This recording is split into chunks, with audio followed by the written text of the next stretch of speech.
In the late summer of 2003, a season so dry the cracks in the clay soil of Colusa County looked like a map of a forgotten river system. Arthur Fenway, a 68-year-old rice farmer, officially forfeited an $11,000 federal grant for a state-of-the-art irrigation pump. He did this by failing to sign the final paperwork by the August 1st deadline. Instead, he had driven his 1988 Ford F-150, a truck with 247,000 miles on the odometer and a permanent film of pale dust on the dashboard, 72 miles east to a hatchery in Grass Valley, and purchased 90 Embden goslings for a total of $450. The following October, when the combines had finished their work and the numbers were posted at the county co-op, the farm belonging to his neighbor, who had gratefully accepted the grant and installed the pump, yielded 6,140 pounds of Calrose rice per acre. Arthur Fenway's farm yielded 11,217. This story is not about the numbers. It is about how they came to be. Let me tell you about the Fenway farm, because to understand the geese, you must first understand the ground they walked on. The 320 acres of laser-leveled clay were not, in Arthur's mind, a piece of property. They were a living trust held for a single generation before being passed on. His grandfather, Thomas Fenway, had claimed the land in 1919, arriving from the exhausted cotton fields of Oklahoma with nothing but a canvas bag of clothes and another, smaller canvas bag containing 3 pounds of rice seed he had been given by a Japanese railroad worker. Thomas was 24 years old. He had leveled the first 40 acres not with lasers and GPS-guided tractors, but with a team of mules and a Fresno scraper, checking the grade with a spirit level and the subtle language of flowing water. He learned that this particular soil, the kind the experts called Sacramento clay, held water like a ceramic bowl. It was dense, unforgiving, and, if you understood it, fiercely loyal. Thomas Fenway documented his life's work in a small, leather-bound journal with a brittle spine. The pages were filled with his tight, looping script, recording not just planting dates and rainfall totals, but observations. May 14, 1932. The blackbirds are eating the water weevils off the leaf stems. A good sign. July 3, 1945. Hot north wind for 3 days. The edges are burning. Let in another inch of water from the slough. It is a debt against August.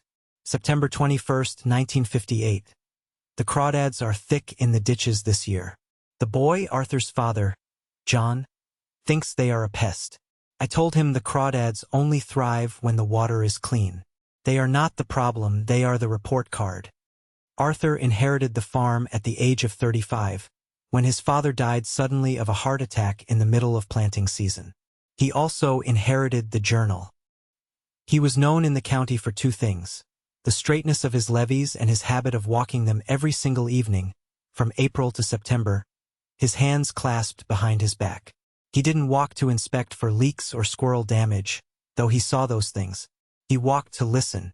He believed a rice paddy had a voice, a low hum of contentment or a high, thin whine of stress, and you could only hear it when you were standing still and the sun was going down.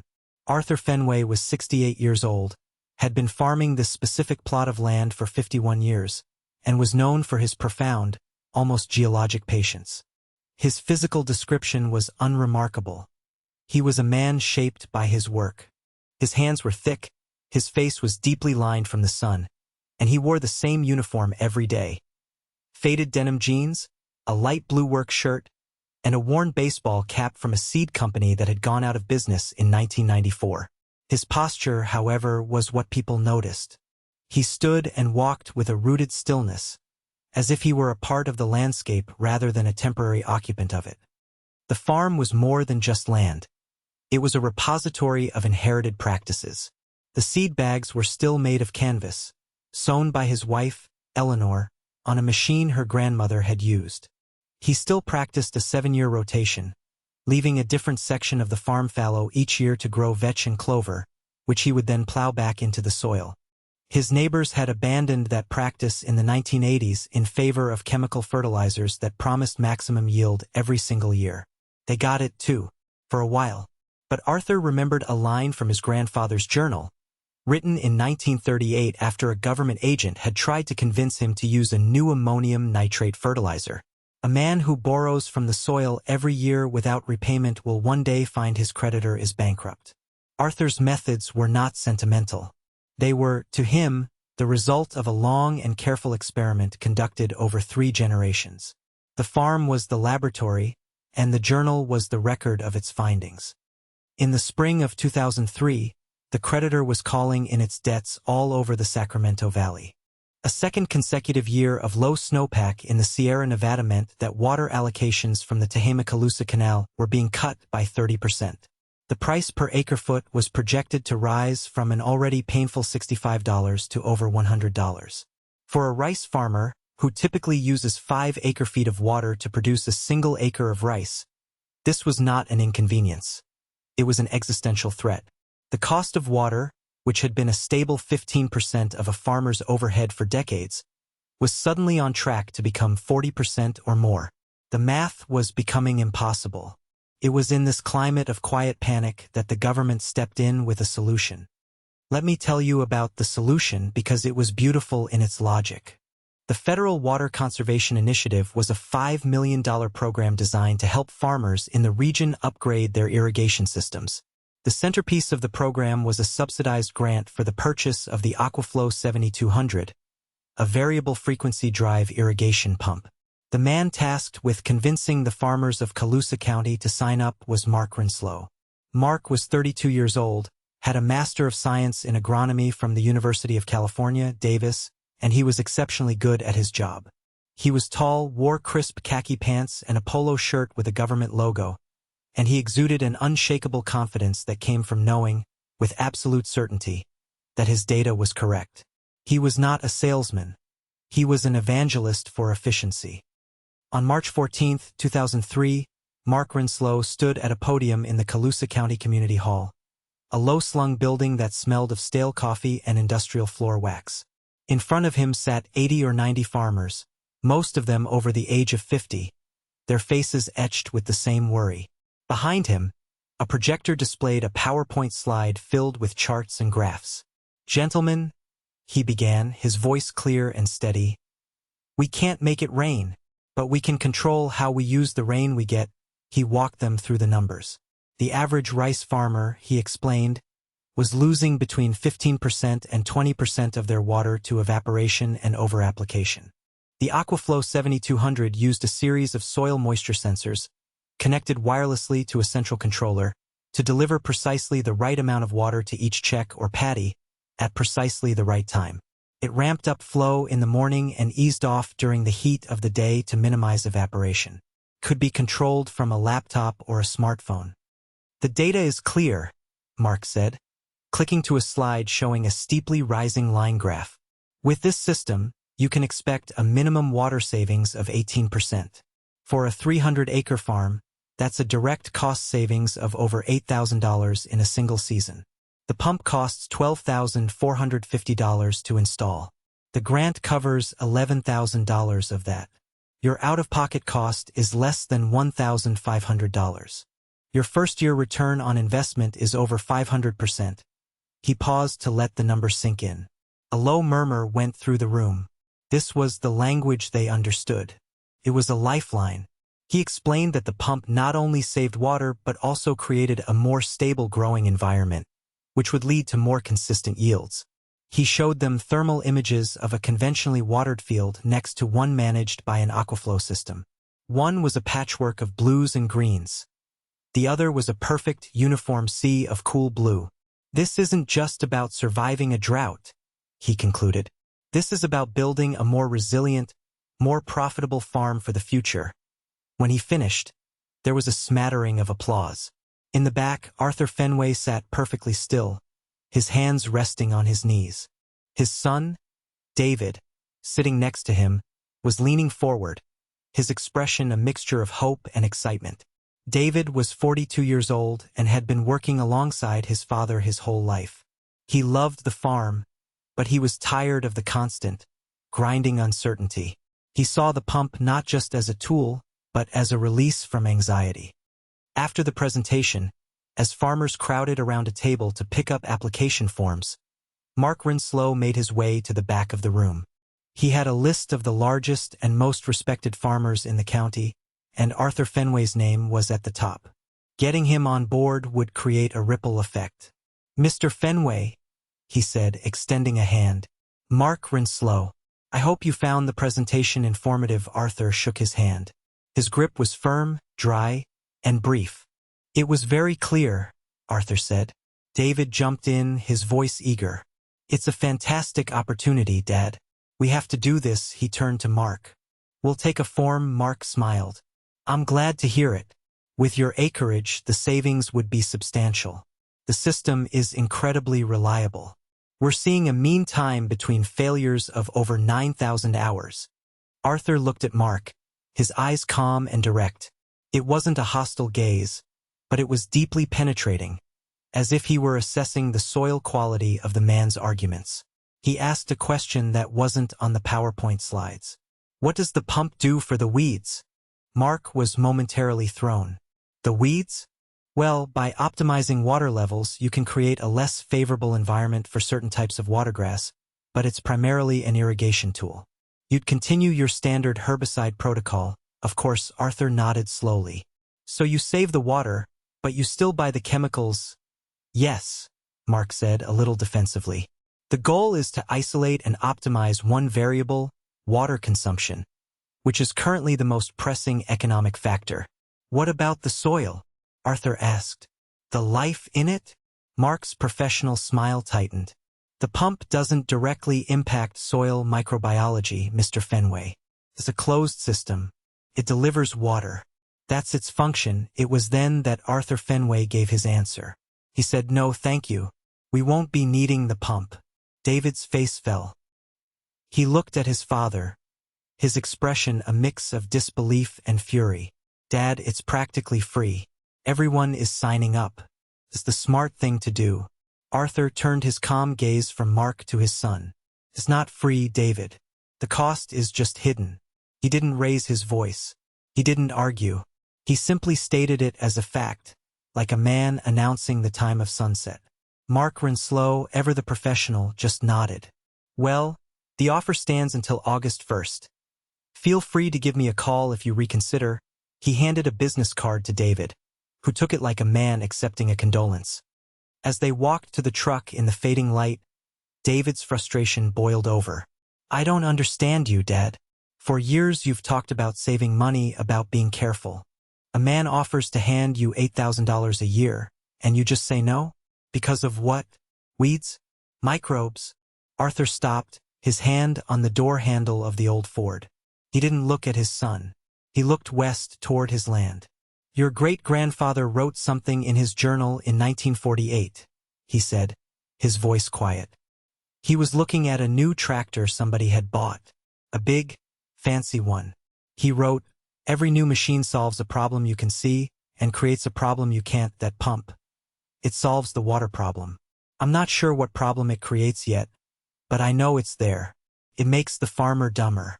It makes him look at a screen instead of his field. It makes him think he's in control." David shook his head, exasperated. "So what's your brilliant solution? Just let the fields dry up and pray for rain." Arthur finally turned to him. A small, wry smile touched his lips. "No," he said. "I'm thinking about getting some geese." 2 weeks later, Arthur drove the 72 miles to the Foothills hatchery near Grass Valley. It was a place that smelled of pine needles and bird feed. He spoke to the owner for an hour, not about prices, but about temperament, foraging habits, and disease resistance. He chose the Embden breed, a large, sturdy white goose known for being a vigorous forager. He ordered 90 of them unsexed at $5 apiece. They would be ready for pickup in mid-May, just after the rice had been sown and the paddies flooded. His total investment was $450, plus another $100 for some temporary fencing. When the news got around, as news always does in a small farming community, the reaction was a kind of gentle, bewildered amusement. At the feed store, his neighbor Jim Caldwell, a good man who was first in line to sign up for the pump, clapped him on the shoulder. "Heard you're getting into the poultry business, Arthur. Gonna charge the little fellas rent?" Arthur just smiled. "Something like that." To understand Arthur's plan, you have to understand the logic of a rice paddy as an ecosystem, not just a field. Let me tell you about the Igamo method, a traditional Japanese farming practice that Arthur had read about in a dog-eared copy of a sustainable agriculture journal from the 1970s. The principles were so simple they seemed almost foolish to the modern mind, which is trained to look for complex technological solutions. The method, which his grandfather had stumbled upon by observation rather than by name, treated the paddy as a symbiotic system. Once the rice seedlings were established and stood about 6 inches tall, the geese were introduced.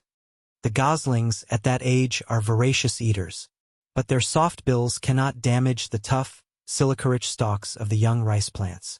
What they love to eat, however, are the tender shoots of the weeds that compete with the rice for sunlight and nutrients: the barnyard grass, the red stem, the sprangletop. They were a living, mobile, and self-replicating team of weeders. This eliminated the need for the thousands of dollars in herbicides that other farmers sprayed on their fields. That was the first benefit. The second came from their feet.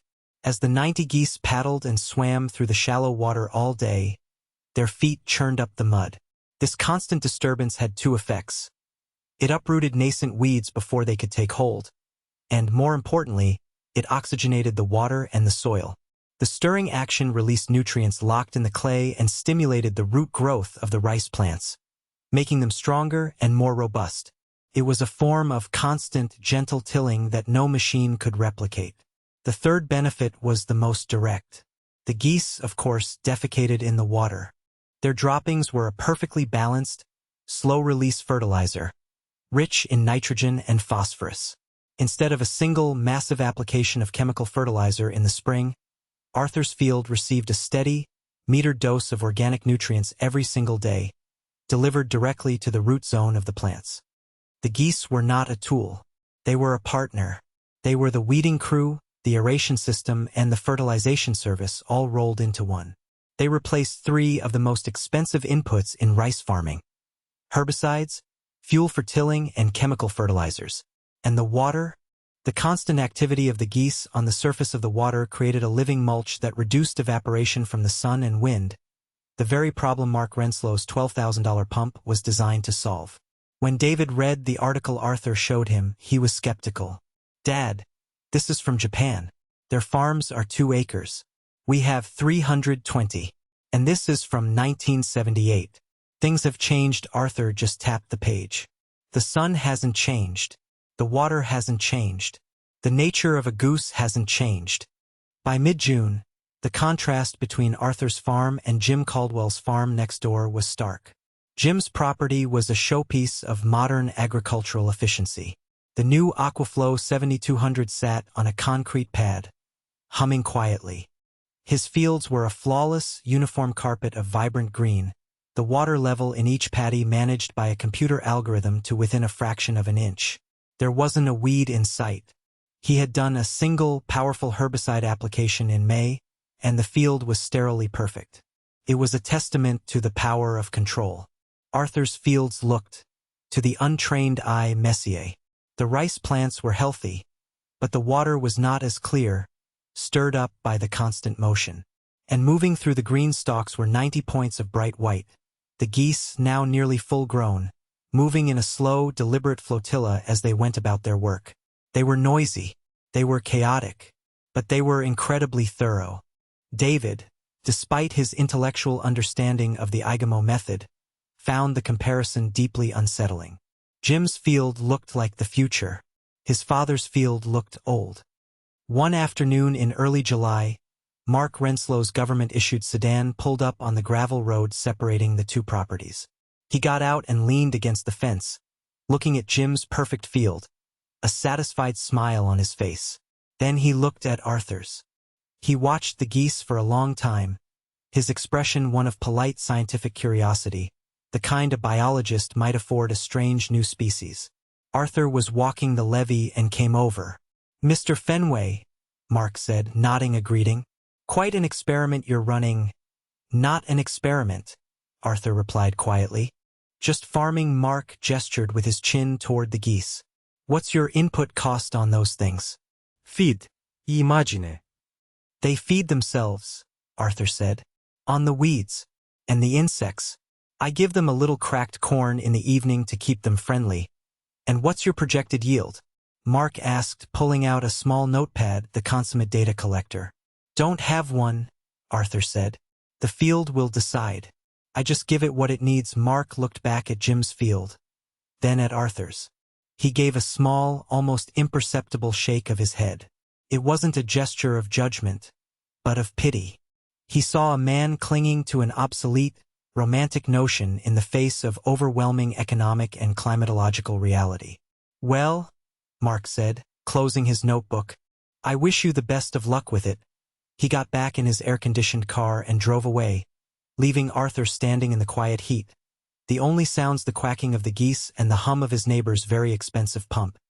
In early August, when the rice plants began to flower and set their grains, the job of the geese was done. If left in the field, they would start eating the rice heads themselves. Arthur and David, with the help of 2 hired hands, herded them out of the paddies and into a fenced-off pasture where they would live out the rest of the season on clover and corn. The sale of the grown geese for meat in the fall would more than cover their initial cost in feed, turning what was an expense for every other farmer, weed and pest control, into a small but tangible profit center for Arthur. With the geese gone, the fields fell silent. The heads of grain began to swell and bow the stalks, turning from green to gold under the relentless late summer sun. This was the most anxious time. It was now that the foundation laid in the spring and summer would reveal itself. David found himself walking the levees in the evenings, just as his father did. He would pull a stalk from his father's field and one from the edge of Jim's, where the combine wouldn't reach. He'd shell the grains in his palm. He couldn't see a difference. They looked the same. The anxiety was a knot in his stomach. He had secretly hoped for a clear sign, one way or the other, but the fields kept their counsel. The process of harvest began in the 3rd week of September. The water was drained from the paddies for the final time, and the ground was left to bake hard in the sun. A custom harvesting crew arrived with 2 massive John Deere combines, machines that cost more than a house and could clear 20 acres in a day. They started on Jim Caldwell's land.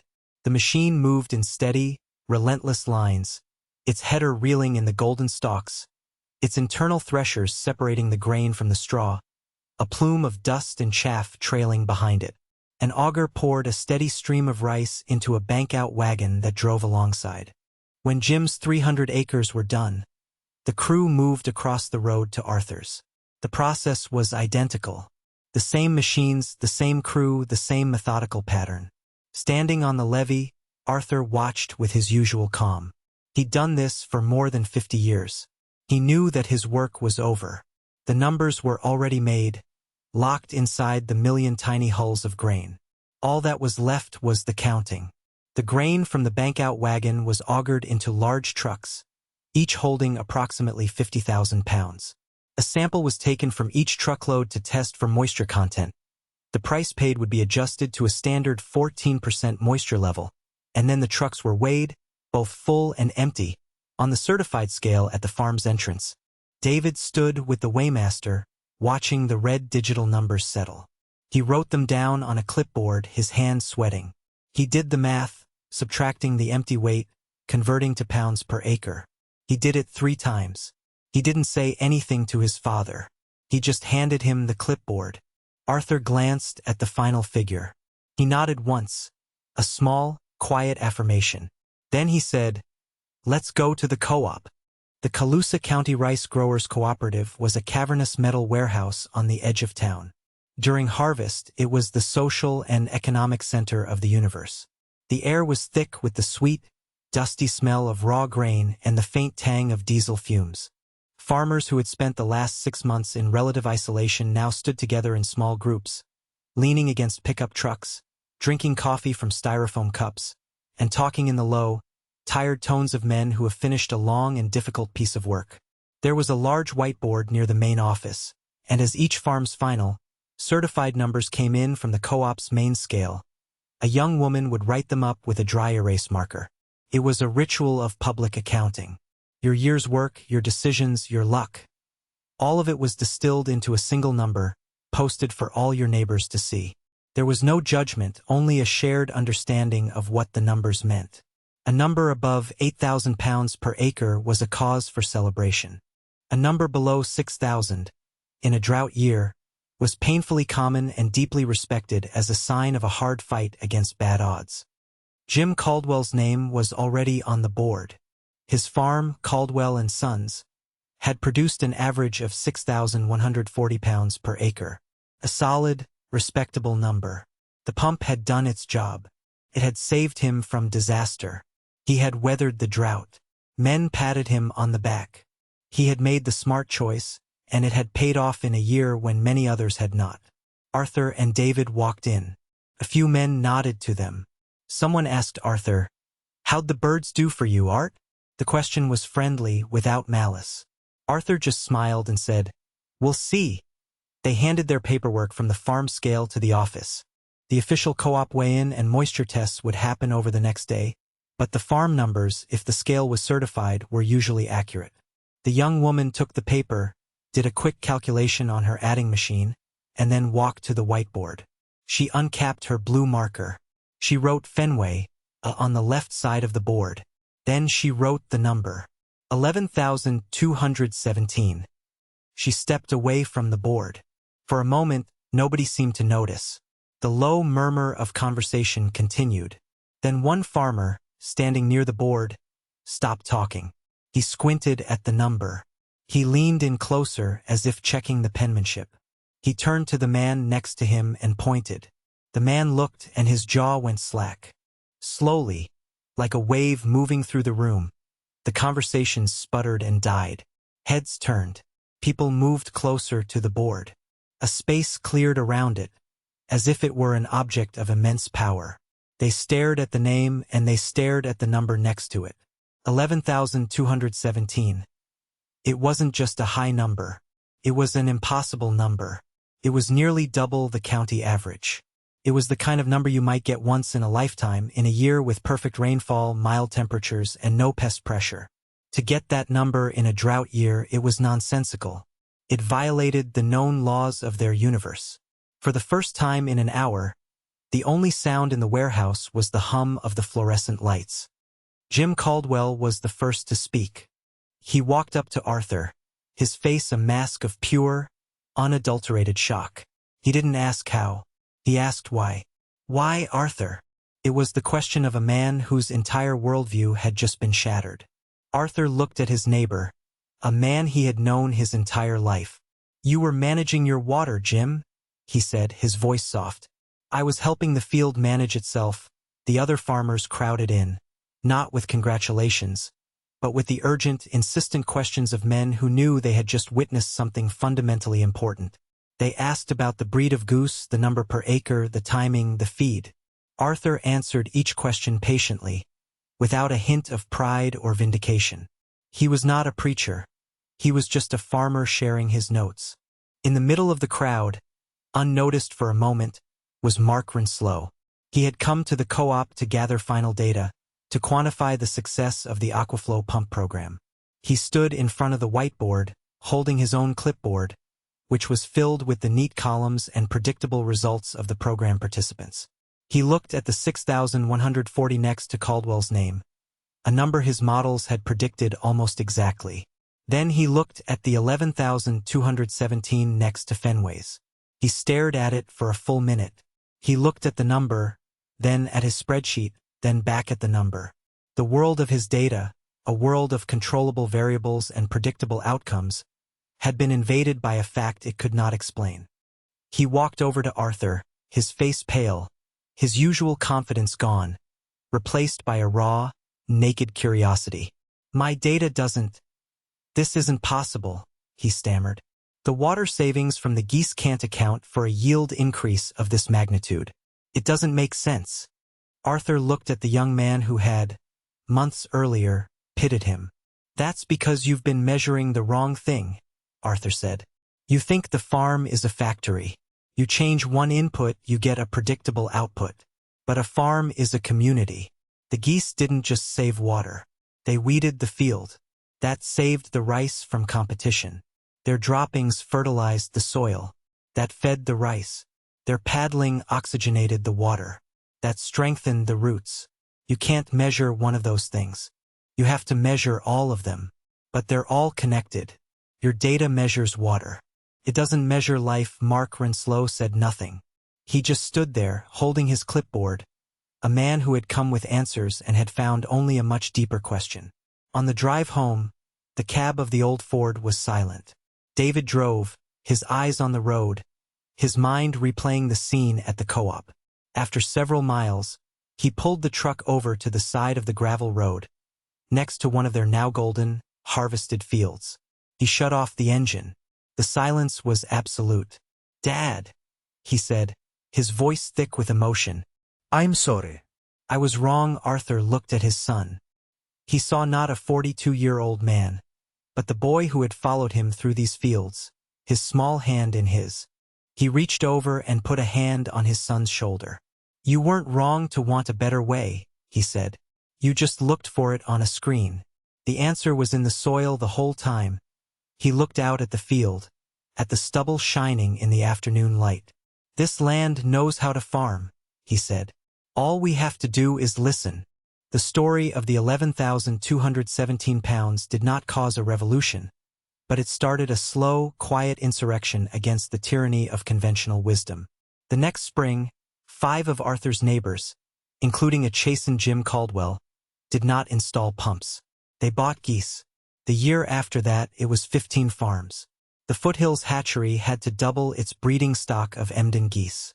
The county co-op had to create a new category for integrated system rice, which fetched a premium price from buyers in San Francisco and Los Angeles who were suddenly very interested in the story of the geese.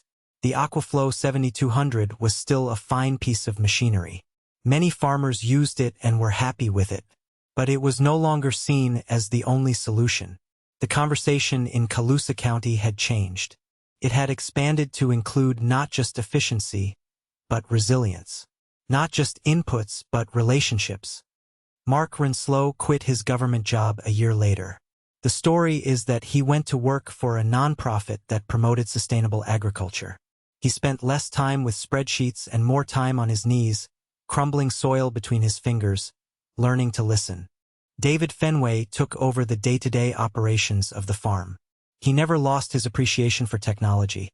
He used GPS for planting and a drone to check for irrigation leaks. But the core of his farming was different. The core was the ecosystem. The geese became a permanent part of the farm's rhythm. When his own son turned 12, David didn't teach him how to use a computer program. He took him out to the levees in the evening and taught him how to stand still and listen. One night, Arthur, now 75 and stooped with age but still clear-eyed, walked with them. He carried the old leather journal, its cover worn smooth as river stone. He held it out to David. "I think this is yours now," he said. "I've written down everything I know. The rest is for you to add." The choice Arthur Fenway made was never about geese versus a pump. It was about 2 fundamentally different ways of seeing the world. One worldview sees a piece of land as a problem of engineering.